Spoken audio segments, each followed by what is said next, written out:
জান্নাতে দিবেন। শুধু তাই নয়, আল্লাহর আরশের নিচে স্থান দেবে মুমিনরে, কোনো চিন্তা রবে না, রবে না। অতএব যদি তুমি বাঁচতে চাও, অতএব যদি তুমি কিয়ামতের দিন মুমিন হয়ে জান্নাতে যেতে চাও, ভিতরে আল্লাহর ভয় রাখো। আল্লাহ জীবনের গুনাহকে ক্ষমা করবেন, কোনো চিন্তা রবে না, রবে না। এজন্য আল্লাহ প্রথম নাম্বার বলেন, ইন্নামাল মুমিনুনা আল্লাযীনা ইযা যুকিরাল্লাহু ওয়াজিলাত কুলুবুহুম। মুমিন যখন আল্লাহর জিকির শুনবে, মুমিনের ভিতরে আল্লাহর ভয় ঢুকে যাবে। বুখারী শরীফে দুইবার পেয়েছি আমি আব্দুর রহমান, বুখারীতে দুইবার হাদিসটা পাওয়া যায়। বনি ইসরাইলের জামানায় একজন মানুষ এত গুনাহ করেছিল, এত পাপ করেছিল, এত গুনাহ করেছিল, লোকটা বলছেন আমার মতন পাপী হয়তো পৃথিবীতে আর কেউ নাই, এমন কোন পাপ নাই যেটা আমি করি নাই। লোকটা বলছে এই লোকের ভিতরে আল্লাহর ভয় ঢুকে গেছে, আল্লাহর ভয় তার ভিতরে চলে এসেছে। এত গুনাহ করলাম, আল্লাহ তো জাহান্নাম দেবে। লোকটা ভীতু সন্ত্রস্ত হয়ে তার ছেলেদেরকে ডেকে বলছে, বেটা রে, বাপু শুনে নাও, আমি তোমাদের পিতা, এমন কোন পাপ নাই যেটা করি নাই। বেটা, আমি যখন মরে যাব, আল্লাহ আমাকে ধরে সালাম জাহান্নাম দিয়ে দিবে বেটা। অতএব আল্লাহ যেন আমাকে ধরতে না পারে। বেটা রে, আমি মরে যাওয়ার পর আমার লাশটাকে কাঁধে করে সমুদ্রের কাছে নিয়ে যাবি বেটা। সমুদ্রের কাছে নিয়ে যাওয়ার পর আমার লাশটা পুড়িয়ে জ্বালিয়ে ছারখার করে দিবি বেটা। কেন যেন আল্লাহ আমাকে ধরতে না পারে, ধরলেই জাহান্নাম যেতে হবে। এবার ছেলেরা বলছে, ঠিক আছে আব্বা, আপনাকে তাই করব। বাপ ভয়ে, আল্লাহর ভয় কত ঢুকেছিল। বাপ বলছে, বেটা শুধু পুড়ে দিলেই হবে না, পুড়ে দেওয়ার পর আমার শরীরের আপনার ছাইগুলোকে দুই ভাগ করবে। পুরা ছাইগুলো দুই ভাগ করে দেওয়ার পর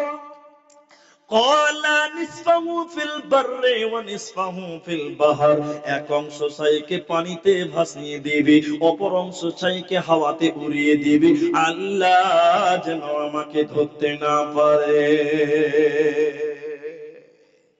এবার আপনাদের জিজ্ঞাসা করছি, উত্তরটা দিবেন মুখ খুলে, সবাই বলবেন, আচ্ছা আল্লাহর কাছ থেকে পালাবার মতন ক্ষমতা পৃথিবীর কারো হবে? জোরে বলুন, হবে না। ও বলছে আমি মরার পর আকে পুড়ে দিবি, আল্লাহ যেন ধরতে না পারে। এক নাম্বার মাথা মোটা ছিল লোকটা। হাজি, মরার পর পুড়ে দিল, যেটা পুড়লো ওটা তো দেহ, ওটা মাটির দেহ নাকি বলছেন আপনারা? হ্যাঁ না বলুন। আচ্ছা এই দেহর কোনো দাম আছে? আরে কবরে মাটি দিবে তো পোকাতে খাবে। ওলামাদেরকে জিজ্ঞাসা করুন, কবরে শাস্তি দেহে হয় না, দেহে হয় না, আত্মাতে হয়, আত্মাতে। আপনার বাপ মরে গেছে, 10 দিন পর শিয়ালে দেখেন কবরটা খুঁড়ে ফেলে দিয়েছে, দেখেন আপনার বাপের চামড়া টামড়া সব পচে গেছে। জি, লোকটা বলছে আল্লাহ যেন ধরতে না পারে, তোরা আমাকে পুড়িয়ে দিবি। এক নাম্বার মাথা মোটা। মরে গেছে মানে আজরাইল তো জানটা আগে আল্লাহর কাছে নিয়ে গেছে। কার কাছে জুড়ে বলুন? আল্লাহর কাছে। এবার পুড়িয়ে দিল দেহ, এর কোনো দাম নাই। ছেলেরা বাপ মরার পর তাই করলো, বাপকে পুড়িয়ে দিল, দুই ভাগ করলো, ছাইকে দুই দিকে ফেলে দিল, পানিতে এবং হাওয়াতে, আল্লাহ যেন ধরতে না পারে। বন্ধুরে, আল্লাহ এবার আটলান্টিক মহাসাগরের পানিকে আল্লাহ জলকে বলছে, পানি রে বান্দা, হে আমার সৃষ্টি পানি, তুমি শুনে নাও, আমার অমুক বান্দার ছাই যেখানেই নিয়ে গেছো না কেন এক্ষুনি জমা করে দাও। পানি আল্লাহর কথা শুনে বলুন সুবহানাল্লাহ। কিন্তু আমরা সৃষ্টির সেরা হযরত ইনসান আল্লাহর কথা শুনে না। আমরা শুনি? জি, পৃথিবীর সবাই আল্লাহর কথা শুনে। 1 মিনিটে বুঝিয়ে দিচ্ছি। ফজরের আজান হলো আপনার আলামগান, আসসালাতু খায়রুম মিনান নাওম। গরু দেখবেন গইলে লাফালাফি করে, করে না ফজরের পর? গরু বলছে গইলে থাকবো না, মুরগি বলছে দরমাতে থাকবো না। আপনার দরমা বুঝেন তো? খুল্লা খুল্লা। মুরগি বলছে খুল্লাতে থাকবো না, কুকরে কুক করে হাঁক ছাড়ে কি ছাড়ে না। গরু বলছে গইলে থাকবো না, পাখি বলছে বাসায় থাকবো না, আজান দিয়ে দিয়েছে মালিকের ডাকে সাড়া দিতে হবে। আর সৃষ্টির সেরা হযরত ইনসান বলছে বেলা 8টা না বাজলে উঠবো না। মিলছে কিনা জুড়ে বলেন। সারা পৃথিবী আল্লাহর কথা শুনে সৃষ্টির সেরা হযরত ইনসান কিন্তু শুনে নাই, বড় নাফরমান। যে কথা বলছিলাম হাদিসটা, এবার পানিকে আল্লাহ বলছে পানি আমার বান্দার ছাইকে জমা করে দাও। সুবহানাল্লাহ। আল্লাহর সৃষ্টি পানি আল্লাহর কথা শুনলো, ছাইগুলো জমা করে দিল। এরপরে আল্লাহ বলছে বাতাস রে, ওরে আমার হাওয়া, আমার সৃষ্টি শোনো, অমুক বান্দার ছাই তুমি অর্ধেক কোথায় নিয়ে গেছো, জমা করে দাও। হাওয়া জমা করলো ছাই, পানি জমা করলো ছাই, ওই ছাইগুলো থেকে আল্লাহ মানুষ বানালেন। মানুষ বানানোর পর আজরাইল জানটা আল্লাহর কাছে নিয়ে চলে গেছে। ওই জানটা আবার আল্লাহ ভরে দিয়ে ওকে মানুষ বানানোর পর আল্লাহ রুহু ভরে দেওয়ার পর তাকে উঠিয়ে বসে বলছে বল, এর হতভাগা তো বল, যে জীবনে এত গুনাহ করেছি সব আমার জানা, আমি আলিমুম বিজাতিস সুদূর। এ বান্দা তোর জবানে তুই বল, ছেলে মেয়েদের এই গুনাহ করতে কেন বলেছিলি বল, ছেলে মেয়েদের এই কথা এই কাজ করতে কেন বলেছিলি, পড়তে বলেছিলি কেন বল। লোকটা তখন আল্লাহর সামনে ভীতু সন্ত্রস্ত হয়ে বলবেন আল্লাহ, পৃথিবীর কারো ভয় নয়, দুনিয়ার কারো ভয় নেই আল্লাহ, শুধুমাত্র একমাত্র আপনার ভয়। জোরে বলুন কার ভয়? আল্লাহ, শুধুমাত্র আপনার ভয় আমার দিলে ঢুকে গেছিল, এই জন্য বাঁচার জন্য এই কথা বলেছিলাম। আল্লাহ বলবেন হতভাগা, তুই আমাকে ভয় করেছিলি, জানিস না আমার কত দয়া। ফাগাফারা লাহু, আমি আল্লাহ তোকে ক্ষমা করে জান্নাত দিলাম। বলুন সুবহানাল্লাহ। আল্লাহর ভয় দিলে রাখো মুমিনেরা, দুনিয়াতে মুমিন হবে, মরার পর আল্লাহ জান্নাতের সুসংবাদ দিবে, কোনো চিন্তা রবে না, রবে না। এজন্য আল্লাহ বলছেন, বিশ্ব নবী বলেছেন ওয়াল্লাযী নাফসি বিয়াদিহি, বুখারীর বর্ণনা, আল্লাহর নবী বলেন ওই আল্লাহর কসম যার হাতে আমার প্রাণ রয়েছে, লাউ তা'লামুনা মা আ'লামু লা বাকাইতুম কাসীর ওয়ালা সাহিকতুম ওয়ালা কলিল। আল্লাহর নবী বললেন পৃথিবীর লোক, আল্লাহর কসম করে আমি নবী বলছি শুনে নাও, আমি যতটা আল্লাহকে জানি ততটা যদি তোমরা আল্লাহকে জানতে, হাসতে কম তোমরা কাঁদতে বেশি। তার মানে আমাদের ভিতরে আল্লাহ নাই, আমাদের ভিতরে আল্লাহর ভয় নাই। এজন্য বলছে যদি তোরা মুমিন হবি রে, ইন্নামাল মুমিনুনা আল্লাযীনা ইযা যুকিরাল্লাহ, মুমিন যে হবে রে আল্লাহর জিকির শুনবে, ওয়াসিলাতু কুলুবুহুম, মুমিনের ভিতরে আল্লাহর ভয় ঢুকে যাবে, সর্বদা মুমিন ভীত সন্ত্রস্ত থাকবে, আল্লাহর কাছে যেতে হবে এই ভয়। অতএব মুমিন যদি হবি তোরা ভিতরে আল্লাহর ভয় দিলে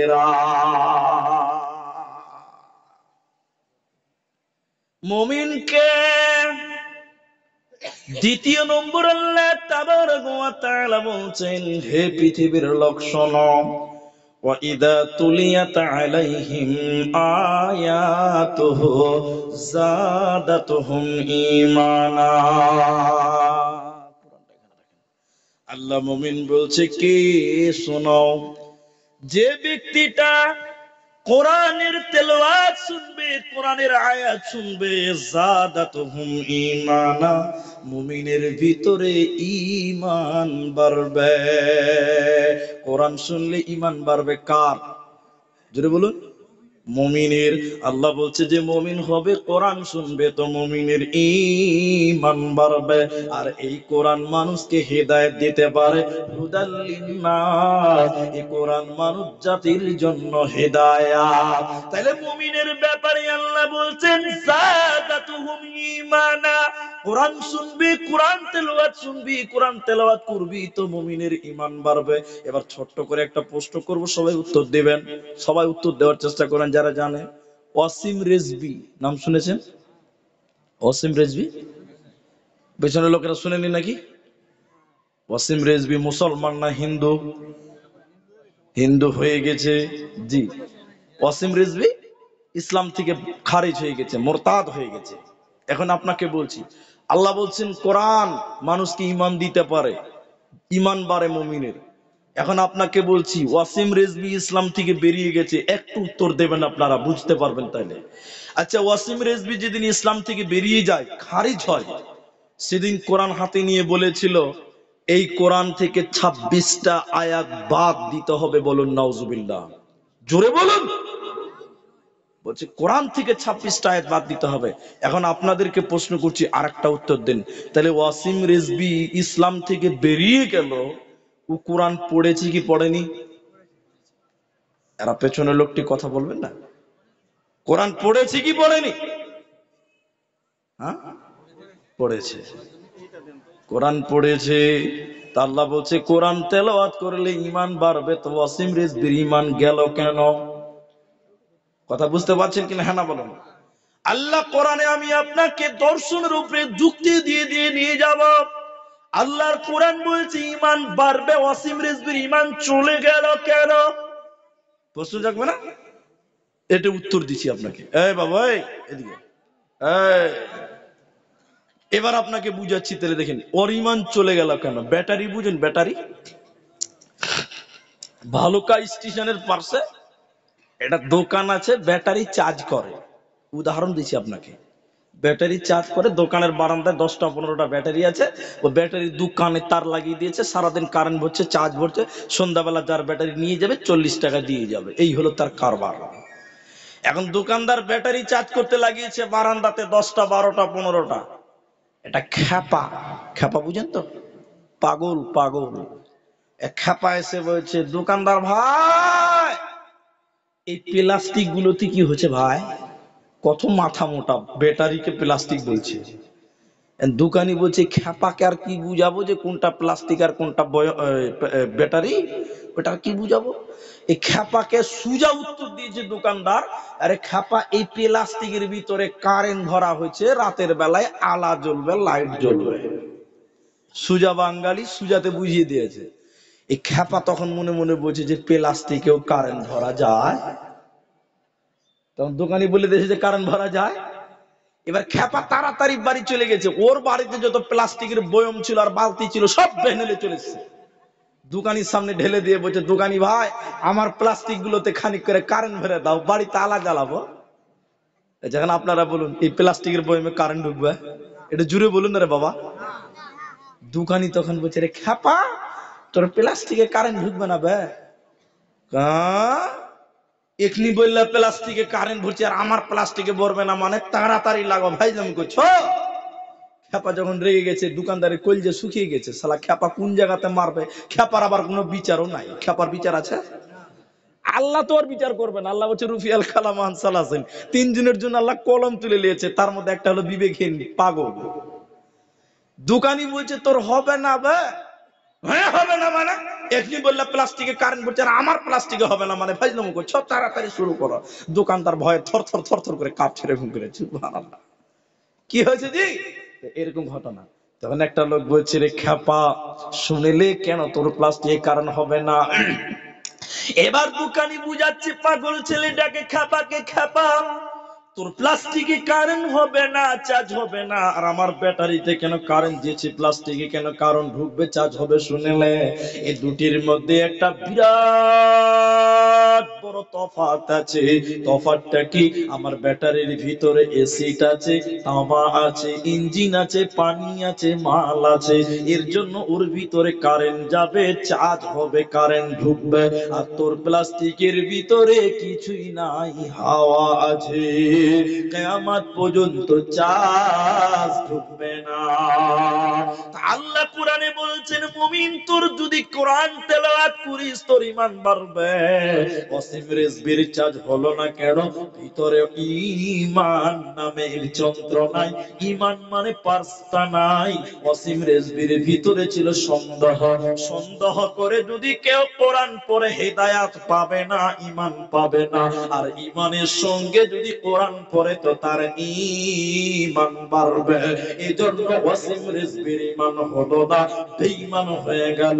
আল্লাহ তাবারাক ওয়া তাআলা বলেন মুমিন যে হবে আসমানের নিচে তুমি দেখবে ওয়া ইযা তুলিয়াত আলাইহিম আয়াতুহু সাদাতুহুম ঈমানা। মুমিন যখন কোরআন তেলাওয়াত করবে মুমিনের ঈমান বাড়বে, মুমিনের চার্জ হবে, ঈমান বাড়বে। এর নাম কোরআন। সর্বশেষ কথা কোরআনের আরেকটা ফজিলত বলি। আমার আগের বক্তা কোরআন সম্পর্কে বলছিল, আমি শুনছিলাম। আমার নবীজি বলছেন, শোনো হে পৃথিবীর লোক, কিয়ামতের দিন আল্লাহ তাবারাক ওয়া তাআলা দুইজনের সাক্ষী গ্রহণ করবে, দুইজনের সুপারিশ আল্লাহ গ্রহণ করবে। তার একজন হলো কোরআন। কিয়ামতের দিন কোরআন মুখ খুলবে, জবান দিয়ে বলবে, কোরআন, হে আল্লাহ তাবারাক ওয়া তাআলা, তোমার এই বান্দাটা কোরআন তেলাওয়াত করেছিল, আমার তেলাওয়াত করেছিল, আল্লাহ তুমি আমার সাক্ষী গ্রহণ করো। আল্লাহ তাবারাক ওয়া তাআলা কোরআনের সাক্ষী গ্রহণ করবে, এই লোককে ক্ষমা করবে, জান্নাতে দিবে, এর কোনো চিন্তা রবে না, রবে না, রবে না। আর আল্লাহ তাবারাক ওয়া তাআলা কোরআনে বলেছেন, আকিমিস সালাতা লিদুলুকিস শামসি ইলা ওয়াসাতিল লাইল ওয়া কুরআনাল ফাজর ইন্না কুরআনাল ফাজরি কানা মাশহুদা। আল্লাহ তাবারাক ওয়া তাআলা বলেন, যারা পাঁচ ওয়াক্তের নামাজ পড়বে আর সকাল সন্ধ্যা কোরআন তেলাওয়াত করবে, কিয়ামতের দিন এই কোরআন তার জন্য সাক্ষী দিবে। বলুন সুবহানাল্লাহ। কোরআনের দলিল এসেছে কানাত মাশহুদা। কোরআন কিয়ামতের দিন সাক্ষী দেবে যে আল্লাহ এই বান্দা ভালো, এই লোকটা ভালো কোরআন পড়েছিল, আল্লাহ তুমি তাকে ক্ষমা করে দাও। অতএব যদি তোরা মুমিন হবি রে, কোরআন বেশি বেশি করে তেলাওয়াত কর। কোরআন পড়লে নেকি হয়, কোরআন শুনলে নেকি হয়। কোরআন পড়লে নেকি, শুনলে নেকি, এর পেছনে টাকা দিলে নেকি, সময় দিলে নেকি, সম্পূর্ণটাই আমল। কোরআন বলছে, নবীজি বলেছেন, আলিফ লাম মিম, তিনটা হরফ, যে লোকটা পাঠ করবে তাকে আল্লাহ 30টা নেকি দিবে। বলুন সুবহানাল্লাহ। অতএব কোরআনের একটা অক্ষর পড়লে 10টা করে নেকি হয়। পৃথিবীর অন্য কোন কিতাব পড়লে নেকি আল্লাহ দেবে না। অতএব তোরা কোরআনের উপরে ঈমান আন। আল্লাহ সূরা বাকারা সূরা নাম্বার 2 পারা নাম্বার 2 রুকু নাম্বার 21 লাইন নাম্বার 12 আয়াত নাম্বার 177 এর মাঝখানে আল্লাহ কোরআনে বলছে, ওয়াল কিতাব, তোরা এই কোরআনের উপরে ঈমান আন যদি তোরা মুমিন হতে চাস। যাক, কোরআন নিয়ে বললে অনেকক্ষণ লাগবে, আমি একটা একটা করে ধাপিয়ে ধাপিয়ে নিয়ে যাই। নাম্বার 3, তাহলে মুমিন যে হবে তার ভিতরে আল্লাহর ভয় থাকবে। দ্বিতীয় নম্বর, কোরআন তেলাওয়াত করবে তো তার ঈমান বাড়বে। 3 নম্বর আল্লাহ বলেন, ওয়া আলা রাব্বিহিম ইয়াতাওয়াক্কালুন। মুমিন সর্ব অবস্থায় আল্লাহ তাবারাক ওয়া তাআলার উপরে তাওয়াক্কুল করবে, আল্লাহর উপরে ভরসা করবে। মুমিন কোনদিন হতাশ হতে পারে না, পারে না, পারে না।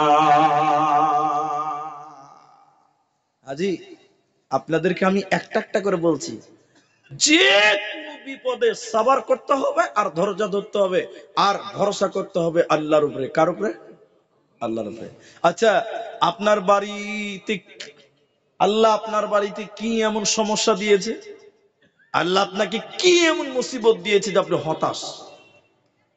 নবী মুহাম্মদ সাল্লাল্লাহু আলাইহি সাল্লাম ঘটনাগুলো শুনুন, ঈমান বাড়বে, ঈমান জাগ্রত হবে। শুনেন মায়েরা, যারা পর্দার আড়ালে বসে আছেন, নবীজি রাতের বেলায় হিজরত করবেন, সঙ্গে নিলেন আবু বকরকে। সুন্দর করে বোঝার চেষ্টা করেন, মধুর সুরে আপনাদের বোঝাতে চাই, একটু কর্ণপাত করেন, এদিকে শোনেন। আল্লাহর নবী হিজরত করে মক্কা থেকে মদিনা যাবেন, সঙ্গে কে? সঙ্গে যাবেন সিদ্দিকে আকবর আবু বকর সিদ্দিক রাদিয়াল্লাহু তাআলা আনহু। রাতের বেলায় আল্লাহর নবী আলীকে বলছেন, নিজের জামাই আলীকে বলছেন, আলী রে, আল্লাহর নবী বলছেন, আলী রে, তুমি আমার বিছানায়, আমার চাদরে, আমার খাটে, আমার ঘরে ঘুমিয়ে যাও। হযরতে আলী নবীজির ঘরে, নবীজির বিছানায়, নবীজির চাদরে ঘুমালেন। ভালো করে বোঝার চেষ্টা করেন। এবার আল্লাহর নবী এবং আবু বকর বেরিয়ে গেলেন। মা আমার, গোটা কাফিরের মুশরিকেরা রেডি হয়ে গেছে, নবীকে পেলে বটি বটি করে কাটবো, পিস পিস করে দিব। আল্লাহ নবীকে খুঁজতে খুঁজতে খুঁজতে খুঁজতে যখন জেনে গেল নবীজি ঘরে নাই, নবীজি পালিয়ে গেল, হিজরত করে গেল। কাফেররা সকাল বেলা বেরিয়ে গেল নবীকে খোঁজার জন্য। আল্লাহ নবী এবং আবু বকর একটা গর্তে ঢুকলেন। লম্বা ঘটনা আমি ছোট্ট করে বলছি ভাইরা আমার। আল্লাহ নবী আবু বকর গর্তে ঢুকলেন, উপর দিকে কাফেরেরা খুঁজে বেড়াচ্ছে। নবীজি বলেছেন, তারা গর্তের উপরে হেঁটে বেড়াচ্ছে, তারা যদি একবার মুখটা গর্তের ভিতরে ঢুকিয়ে চেক করে তো নবীজি ধরা পড়ে যাবেন। হযরত আবু বকর ভীতু সন্ত্রস্ত হয়ে ভয়ে কাঁপতে লাগলেন, ভয় খেতে লাগলেন। আল্লাহর নবী বলছে, আবু বকর রে, ওরে আমার বন্ধু, তুমি কি ভয় পাচ্ছ? শোনো, তুমি কি মনে করছো এই গর্তে তুমি আর আমি, আমরা দুইজন আছি? না না না, এই গর্তে তুমি আর আমি, আমরা দুইজন নয়, বরং আমাদের মাঝে আর একজন আছে, তিনার নাম আল্লাহ। চিন্তার কোনো কারণ নাই, হতাশ হইও না, আমাদের মাঝে আর একজন আছে, তিনার নাম আল্লাহ। আল্লাহ আমাদের জন্য যথেষ্ট। এ ছিলেন নবী মুহাম্মদুর রাসূলুল্লাহ সাল্লাল্লাহু আলাইহি সাল্লামের আল্লাহ ভরসা। নবী মুসা আলাইহিস সালাম, মুসা আলাইহিস সালামকে যখন ফেরাউনের দলবলেরা তাড়া করছে, মুসা আলাইহিস সালামকে তার চেয়ে সঙ্গী সাথীরা ধরছে, মুসা আলাইহিস সালামের সঙ্গে পেছনে ফেরাউনের লোকেরা তাদেরকে তেড়ে বেড়াচ্ছে।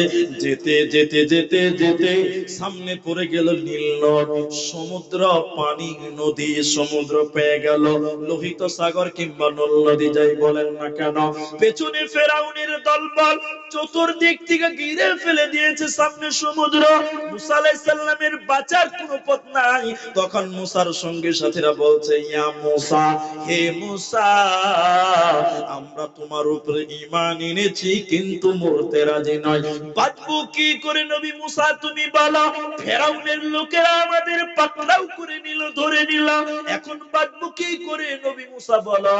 নবী মুসা তখন বলেছিলেন, দেখেন আল্লাহ ভরসা। নবী মুসা বলছেন, কাল্লা, কখনো নয়, কখনো নয়, কখনো নয়, আমি ধরা পড়ব না। নবী মুসা বলছে, কখনো নয়, আল্লাহ আমার সাথে আছে, আল্লাহ আমার সাথে আছে, আমি ধরা পড়ব না।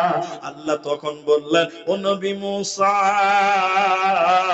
সমুদ্রে তোমার লাঠিটা একবার মেরে দাও। হযরতে নবী মুসা নিজের লাঠি সমুদ্রে মারলো, সমুদ্রের পানি দুই ভাগ হয়ে গেল, মাঝখান দিয়ে রাস্তা হয়ে গেল। নবী মুসা পেরিয়ে গেল, তার সঙ্গীরা পেরিয়ে গেল। ফেরাউন বলছে, আমরাও এই রাস্তা দিয়ে যে ওকে ধরবো। তখন ফেরাউন নদীর ভিতরে তার সঙ্গীদেরকে নিয়ে সমুদ্রের মাঝখানে গেল। আল্লাহর ফয়সালা, দুদিকের পানি এসে ফেরাউনকে চুবিয়ে মারলো, ডুবিয়ে মারলো, সঙ্গী সাথীরা ডুবে গেল, আর হযরতে নবী মুসা বেঁচে গেল। বলছিলাম, নবী মুসা যখন দেখছে বাঁচার কোনো পথ নাই, সঙ্গী সাথীরা হতাশ হয়ে গেল, তখন নবী মুসা বলছেন, হতাশ হইও না, আমার সাথে আল্লাহ রয়েছে। এই নবী মুসার এটা ছিল আল্লাহ ভরসা। মুমিন যে লোকটা হবে শুনে নাও, সর্বদা নবী মুসা মুহাম্মদ সাল্লাল্লাহু আলাইহি ওয়াসাল্লামের মতন আল্লাহ ভরসা করতে হবে। তাই আল্লাহ কোরআনে বলছে, ওয়া আলা রাব্বিহিম ইয়াতাওয়াক্কালুন। ইব্রাহিম আলাইহিস সালাম, এটা আমি 1 মিনিটে বলে 4 নাম্বারটা বলছি। নমরুদের দল আগুন জ্বালিয়েছে ইব্রাহিম আলাইহিস সালামকে পূর্বে, এই ঘটনা শুনেছেন আপনারা? এগুলো রিপিট করছি, তাহলে ছোট্ট করে পেরিয়ে যাচ্ছে। আগুন দাও দাও করে জ্বলছে, নমরুদের দল জ্বালিয়েছে, নবী ইব্রাহিম আলাইহিস সালামকে আগুনে ফেলবে। সুবহানাল্লাহ, ঈমান কত মজবুত, আল্লাহ ভরসা কত মজবুত। তখন ইব্রাহিম আলাইহিস সালাম ওই আগুনের সামনে যে বলছেন হাসবুনাল্লাহু ওয়া নি'মাল ওয়াকিল। সুবহানাল্লাহ। আগুন দাউ দাউ করে জ্বলছে, বাঁচার কোনো পথ নাই। তখন বলছে আল্লাহ আমার জন্য যথেষ্ট, বলুন সুবহানাল্লাহ। আল্লাহ আমার জন্য যথেষ্ট, আল্লাহ ভরসা। অতএব যুগে যুগে যুগে যুগে যারা পাক্কা ছাচ্চা ইমানদার, তারা সর্বদা আল্লাহর উপরে ভরসা করেছিল। অতএব মুমিন রে, যদি তোরা মুমিন হবি, ওয়া আলা রাব্বিহিম ইয়াতাওয়াক্কালুন, মুমিন আল্লাহর উপরে ভরসা করবে, মুমিন কোনদিন হতাশ হতে পারে না, পারে না, পারে না। মুমিনের 4 নম্বর আলামত কোরআনে আল্লাহ বলছেন আল্লাযীনা ইউকিমুনাস সালাহ, মুমিন যে হবে, মুমিন নামাজ কায়েম করবে, সালাত কায়েম করবে, মুমিন কোনদিন বেনামাজি হতে পারে না। এদিকে একটা জিনিস দেখাই, এদিকে দেখেন, এটা জালসার কাগজটা দেন, এই কাগজটা দেন, এটাই দেন বাস।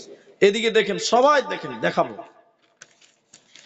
এরকম একটা কাগজ, এদিকে এরা বুঝে না, আমার দিকে দেখেন, এরকম একটা কাগজ আমার পকেট থেকে বের করলাম, এরকম করে পকেট থেকে বের করলাম। এটা হলো আমার ভিজিটিং কার্ড, বুঝেন আপনারা, হ্যাঁ না বলুন। এটা আমার মোবাইল নাম্বার, হোয়াটসঅ্যাপ, আমার অ্যাড্রেস, আমার একটা দোকান আছে, দোকানের ঠিকানা, আমার বাড়ির ঠিকানা দেওয়া আছে। তো স্টেজে এই মুলবি সাহেব খুব চ্যাংরা, আমার মতন অল্প বয়স, তো ইনাকে দিলাম যে, বা আমার এই বাপজিকে দিলাম যে এই কার্ডটা আপনারা রাখুন। তখন বলছে কার্ড দিয়ে কি হবে, বুড়া মানুষটা নেটওয়ার্ক কম পেয়েছে এখানে, কি হবে? তা আমি বললাম এটা আমার কার্ড, আপনাদের এই ডিসেম্বর মাসের 3 তারিখে আপনাদের আমার বাড়িতে নিমন্ত্রণ থাকলো। কথাটা বুঝবেন, এদিকে দেখতে বলেছি। আমার বাড়িতে নিমন্ত্রণ থাকলো 3 তারিখে, কাটলেন, অ্যাড্রেসটা দেওয়া আছে। আর আমি বলে দিলাম যে স্টেশনে গুয়াহাটিতে নামার আগে একবার ফোন করবেন, আমার ড্রাইভার আপনাকে স্টেশন থেকে আপনাদের সকলকে রিসিভ করে নিয়ে আসবে, আপনাদের 10 জনের 8-10 জনের যা আছেন আপনাদের দাওয়াত। ইনি বুড়া মানুষ, মাথা টেরা করে বলছে এত দূরে যাওয়া যাবে, যাওয়া যাবে না। তখন উনি চ্যাংরা মানুষ, উনি বলছে হ্যাঁ যাওয়া যাবে না মানে, হ্যাঁ শামসিদে ব্রহ্মপুত্র মেল ধরে ট্রেন ধরে নেবো, গুয়াহাটি চলে যাবো, ফোন করবো, মুলবির ড্রাইভার নিয়ে চলে যাবে, সুজা ব্যাপার। জি, ও চ্যাংরা মানুষ কিনা ওর দিল খুব খুশি যে যাক আসাম তো ঘোরা যাবে, চান্স পাওয়া গেছে। এবার সব রেডি হলো, ভালো করে বুঝেন, এটা একটা উদাহরণ দিচ্ছি। এরা 2 তারিখে রাতে ট্রেন ধরছে এই আপনাদের শামসি স্টেশনে, ব্রহ্মপুত্র মেল, বুঝলেন। এরা যখন ট্রেন ধরছে তখন আমাকে একবার ফোন করছে যে হ্যাঁ মাওলানা, আমরা 8 জুন ট্রেনে চেপে গেলাম। হ্যাঁ হ্যাঁ চেপে যান, ওই আমাকে একবার ফোন করে দিবেন স্টেশন গুয়াহাটি ঢোকার আগে, আমার ড্রাইভার আপনাদের নিয়ে আসবে। এরা বেচারারা খুব আনন্দ করে রাত পেরিয়ে গেল, গোটা দিন চলে গেল। বিকালে যখন আবার গুয়াহাটি ঢুকবে 4টার সময়, 3টার সময় ইনি বুড়া মানুষ বলছে রে মুরবি সাহেব একবার ফোন কর, ড্রাইভারটা পাঠাবে, বুঝতে পারছেন। তখন মোবাইল নাম্বার এরকম দেখে ফোন করছে, তো উত্তর মোবাইলে বলছে যে আপনার ডায়াল করা নাম্বারটি সুস্থ আছে। কেমন লাগবে, হ্যাঁ কেমন লাগবে? এরই সর্বনাশ, ধোঁকা দিল না তো আবার, মনে হবে কি হবে না, হবে। তখন ইনি আবার চ্যাংরা মানুষ, ওর জোশই আলাদা, চ্যাংরা মানুষ কিনা। আরে আপনি খালি ভয় পেয়েছেন, কোন কারণে মোবাইলটা বন্ধ হতেও পারে, যে হতে পারে কিনা, ইঞ্জিনের জিনিস হতেই পারে। এখানে কার্ডে ঠিকানা দেওয়া আছে, স্টেশনে একটা ট্যাক্সি করে নিব, ওর বাড়ি চলে যাব। আর বক্তা, ফেমাস বক্তা, কে চিনে না ওকে, জি বুঝতে পারছেন কিনা। এবার স্টেশনে গিয়ে নামলো, ই বুড়া মানুষ এর ভিতর কিন্তু ধাকাম ধাকাম করছে, যাব বাবা ধোকা টোকা দিল না তো আবার। আর এই চ্যাংরা মানুষই ফর্মে আছে, স্টেশনের সামনে ট্যাক্সিতে যে কাগজটা দিয়েছে, ভাই আমাকে এই মৌলানা সাহেবের বাড়িতে একটু নিয়ে চলো। হ্যাঁ চলো। ট্যাক্সিতে করে এই কাগজ দেখে আমার দোকানের ঠিকানা আছে, কথা ভালো করে বুঝবেন। বাড়ির দরজায় কলিং বেল চাপ দিয়েছে, টং টং করে উঠেছে। আমার স্ত্রী বাড়ির ভিতর দিকে বলছে কে,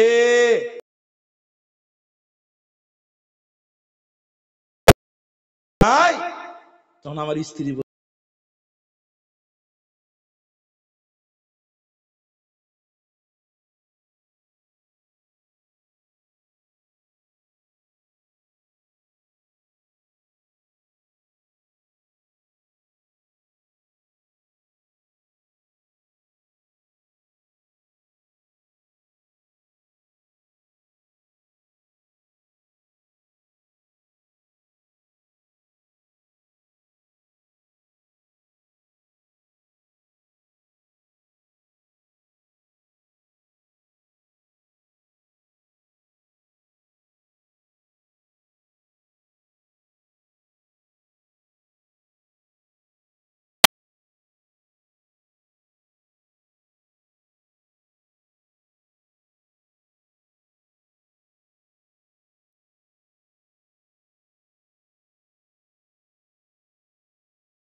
উমার বলেছিল আমি আজকে আবু বকরকে দান করে হারিয়ে দিব, আমি আবু বকরকে দান করে হারাবো।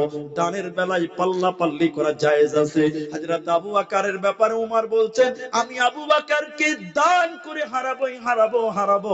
সেদিন হযরত উসমান বলেছিলেন যত লোক যুদ্ধে যাবে তার অর্ধেক খরচ আমি উসমান একাই বহন করব। বলুন সুবহানাল্লাহ। 30,000 লোক ছিল, 15,000 লোকের খরচ একাই বহন করবে। বলুন সুবহানাল্লাহ। শুধু 15,000 উট, তাদের খাওয়া দাওয়া। আচ্ছা আপনাদেরকে বলছি 15,000 উটের দাম কত বলো? একটা উটের দাম কমসে কম 1 লাখ। 15টার দাম 15 লাখ, 1500টার দাম 1500 লাখ, 15,000 উট হযরত ওসমান একাই দিবেন। বলুন সুবহানাল্লাহ।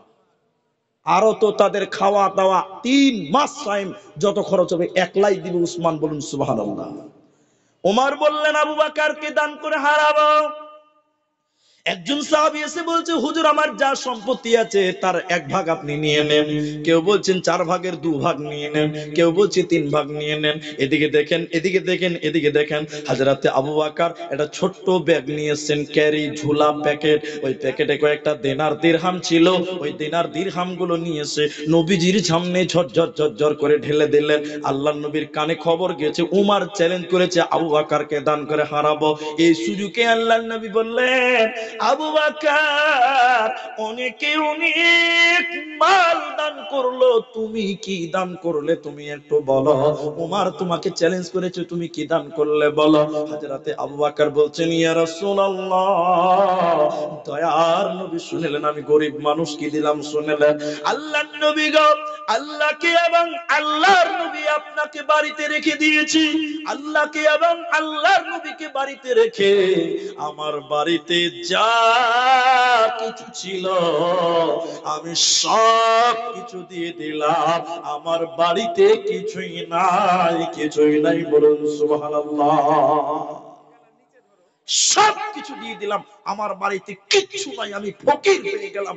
যে ঝোলাটা নিয়েছিল ওইটাও আল্লাহর রাস্তায় মাল দান করেছিল, এর নাম ছিল মুমিন। এর নাম আল্লাহ বলছেন যে মুমিন হবে এইরকম মুমিন আল্লাহ রাস্তায় মাল দান করবে। তাহলে কয়টা হলো জুড়ে বলুন, কটা হলো? 5টা। মুমিন আল্লাহর ভয় থাকবে, ঈমান বাড়বে যখন কোরআন শুনবে। দ্বিতীয় হলো 3 নাম্বার আল্লাহর উপরে ভরসা করবে, 4 নাম্বার নামাজ কায়েম করবে, 5 নাম্বার আল্লাহ বলছে মুমিন আল্লাহর রাস্তায় মাল দান করবে।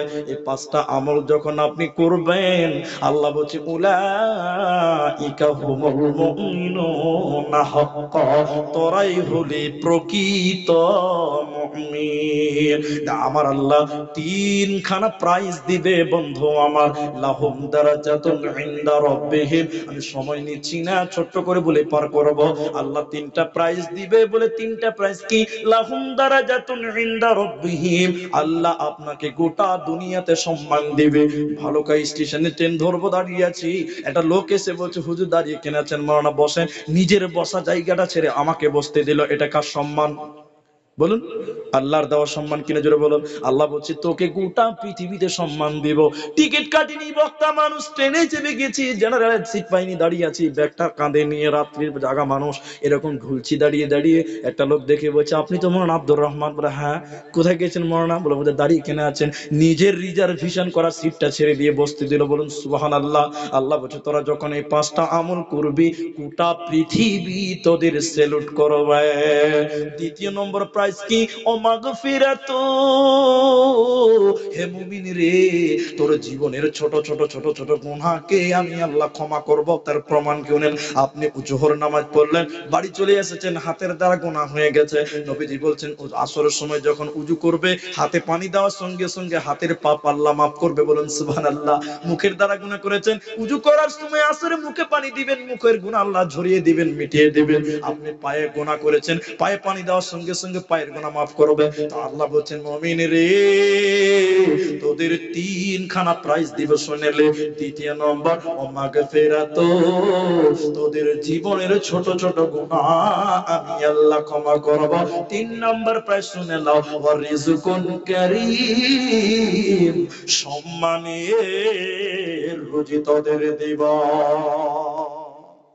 মজা লাগবে, 2 মিনিট শুনেন, এটা যুক্তি দিচ্ছি, ভালো লাগবে। আচ্ছা, হিন্দুদের আপনাদের গ্রামে হিন্দু আছে, আছে না? ওদের জমিতে যে ধান হয়, আমরা নামাজ পড়ি, আমাদের জমিতে একই ধান হয় নাকি আলাদা হয়? না, আমাদের ধানের সেন আলাদা, একই বাবা। আল্লাহ তো বলছে তোদেরকে রিজকুন কারিম, সম্মানের রুজি দিলাম। এটা আবার কেমন সম্মানের রুজি রে বাবা? এই এদিকে দেখেন, 2 মিনিটে বুঝিয়ে দিচ্ছি। একদিন আমার খুব শখ জেগেছে খাসির মাংস খাবো, বুঝলেন? আমি খাসির মাংস ব্যক্তিগতভাবে খাই না, এটা আমি আগেই বলছি। শখ জেগেছে খাবো, এটা বুঝাবার জন্য বলছি। 700 টাকা কিলো খাসির মাংস, বুঝলেন? খাসির মাংস নিয়ে এসে আমার স্ত্রী বলছে নাস্তা খেলেন। আর নাস্তা খাবো না, কতদিন খাসির মাংস খাইনি, তুমি রান্না করো, একবারে ভাত খাবো। আমি গোসল করে এলাম, জোহরের নামাজ পড়ে দেখছি মাংস একদম টকবক টকবক করে হাঁড়িতে ফুটছে, মাটির হাঁড়িতে রান্না করছে। ও মনটা জুড়ে গেল যে কি যে খাবার খাবো, লুঙ্গি ঢিলা করে আজকে বসবো, বুঝতে পারছেন? মাংস রেডি হয়ে গেছে, দস্তরখানা দিয়েছে, মাংস হাঁড়ি থেকে নামিয়ে রেখে দিয়েছে। তা আমাকে বলছে আপনি একটু বসুন, আমি একটু থালিটা মেজে একটু পানি নিয়ে আসি। ও মাংস টাংস রেডি করে, একদম ভাত রেডি করে দস্তরখানা বেসিয়ে ও খালি কলতলাতে গেছে আমার স্ত্রী যে পানি আনবে থালিটা ধরবে। যেমনই কলতলা গেছে, একটা কুকুর এসে ওই মাংসের হাঁড়িতে মুখ দিয়ে দিয়েছে। কেমন লাগবে? হ্যাঁ, শালা তোর গুষ্টি মারি। হ্যাঁ, যত শখ ছিল সব মাটি হয়ে গেল, হলো কি হলো না? আমার স্ত্রী বলছে ডাল দিয়ে খেলেন, ধর তোর ভাতই খাবো না, রেখে চলে গেলাম। বিকালে আমি যে স্ট্যান্ডে দোকানটা খুলছি, আমার রুটির দোকান আছে, পাউরুটি বেকারি ব্যাটানির দোকান আছে, ওগুলা মাল বিক্রি করি। দোকানে শাটারটা খুলছি, যে কুকুর মাংস খেয়েছে ওই আবার আমার দোকানের সামনে এরকম করছে। কলজাটা কেমন করবে? হ্যাঁ, দুপুরে 700 টাকার মাংস, আবার তুমি দোকানে আমার সামনে তুমি রেডি হয়েছে। দোকানটা খালি কোন রকম খুলে একটা বেটে নিয়ে দামি 12 একদম 80 টাকা দামে একটা কেক বের করেছি, তুই খাবি? ও কি ঘরের জামাই? দুপুরে খাসি খেয়েছে, আবার বেটে নিয়ে কেক খাও। যখন কেকটা খুলছি তা আমার বেটা বলছে আব্বু আমিও খাবো। আপনারা বুঝবেন? এবার ওই কেক থেকে কিছুটা আমার বেটাকে দিলাম, আর কিছুটা নিয়ে এরকম কুকুরকে বলছে আবে তুই খা। আচ্ছা, ওকে এত আদর করছি ঘরের জামাই না, কুকুরকে খেতে দিয়েছি, তুই খালি খা, পেছনে বাটাম রেডি আছে, খালি খালি মুখটা দিয়ে দেয়। আর আমার ছেলেটাকে দিলাম, বাবা তুমি খাও, তুমি বড় হও, তুমি আরো খাও আরো খাও। আর কুকুরকে দিচ্ছি তুই খালি একবার মুখ দে না বে, তো সুদে আসলে বের করে নিব। আল্লাহ বলছে পৃথিবীতে কাফের খাবে, মুশরিক খাবে, বেঈমান খাবে, সবাই খাচ্ছে, খা, খালি মরে দেখ বাটাম রেডি আছে। এটাই হলো মুমিনের খাবারের পার্থক্য। আল্লাহ বলছে অরিজকুন কারীম, হে মুমিন রে, তোদেরকে আমি সম্মানে রুজি দিব। এজন্য মুমিন তুমি 5খানা আমাল রেডি করে নাও। ভাই 12টা বাজতে 10 মিনিট টাইম বাকি আছে, উঠবেন না, উঠতে দিন, একটা পর্যন্ত চালাতে হবে, একজন উঠবেন না। আপনাদেরকে আমি যেটা বলছি, আপনারা কথা বলেন না। আপনারা যতটুকু লোক আছেন, এই যে জালসা, এটা একটা মসজিদের জালসা। আপনারা যদি দান না করেন তা উঠবেন না। বয়ান শুনবেন তো ইনশাআল্লাহ? আরো আধা ঘন্টা টাইম আপনারা বসবেন, বলুন ইনশাআল্লাহ। মাঝে মাঝে আসামি ইনশাআল্লাহ বলুন। ওই পেছনের লোকগুলো বলছে তাড়াতাড়ি ছাড়েন, বাড়ি পালাবো। সবাই মহব্বতের সঙ্গে বলেন ইনশাআল্লাহ। জি বসুন, আল্লাহর রাস্তায় কেউই উঠবেন না। কারণ এখনই আমি কথাটা বলে দিলাম, কেন মানে 12টার পর যদি ফেরেশতাও বায়ান করে, মানে যে পাঁচার হাড্ডি কটকট করে কামড়ায়, পালা। 12টার পর লোক থাকে না। এই জন্য আপনাদেরকে অনুরোধ করছি, আমার মা আমার বোন যারাই আছে, এবার মুমিনকে আল্লাহ 8টা কথা বলেছেন। কটা কথা? 8টা। কেউ উঠবেন না। আরেকবার বলুন ইনশাআল্লাহ। ওই যে কে দাঁড়িয়ে আছে, ওর যে কত শখ হয়েছে দাঁড়াবার, আল্লাহু আকবার। বসেন ভাই, আল্লাহর রাস্তায় বসেন, ওখানেই বসেন। জি, কেউ ওইদিকে তাকান, আর তাকান না, আল্লাহু আকবার। ওইদিকে অত তাকাইলে হবে? আল্লাহ তাবারাক ওয়া তাআলা কোরআনে মুমিনের 8টা কথা বলে সুসংবাদ দিয়েছে। খালি আমি রিপিট করব, এত ঘন্টা সব সময় নেব না। আল্লাহ কোরআনে বলছেন সুসংবাদ প্রাপ্ত মুমিনকে আত্তাইবুন, যারা গুনাহ করে আল্লাহর কাছে তওবা করে। দ্বিতীয় নম্বর আল্লাহ তাবারাক ওয়া তাআলা বলেন আল আবিদুন, যারা বেশি বেশি করে ইবাদত করে, আল্লাহর গুণগান গুণকীর্তন করে। 3 নম্বর আল্লাহ তাবারাক ওয়া তাআলা বলেন আল হামিদুন, যারা বেশি বেশি করে আল্লাহর প্রশংসা করে। মুমিন সর্ব অবস্থায় শুকরিয়া করবে আল্লাহ। সকলে মহাব্বতের সঙ্গে একবার বলুন আলহামদুলিল্লাহ। কিছু লোক সমাজে আছে দেখবেন না শুকরি করে, করে না? করে না? ভালুকা স্টেশনের কথা বলছি, এদিকে শুনেন মজা লাগবে। স্টেশনে একটা লোক ভিক্ষা করছে, দে বাপ দে বাপ দে বাপ দে বাপ, যার মন চাইছে দিছে, না তো দেয় না। দেখবেন স্টেশনের রেল লাইনে দেখবেন কিছু কিছু অচল রেল লাইন আছে যেগুলোতে ট্রেন চলে না, আছে না নাই বলুন, জোরে বলুন। আছে। এই ফকির রাতের বেলায় অচল রেল লাইনে শুয়ে আছে যেটাতে রেল চলে না, রেল লাইনে মাথা দিয়ে কাঁদছে আর আল্লাহর বিরুদ্ধে কথা বলছে। নাউজুবিল্লাহ বলুন। কি বলছে? আল্লাহ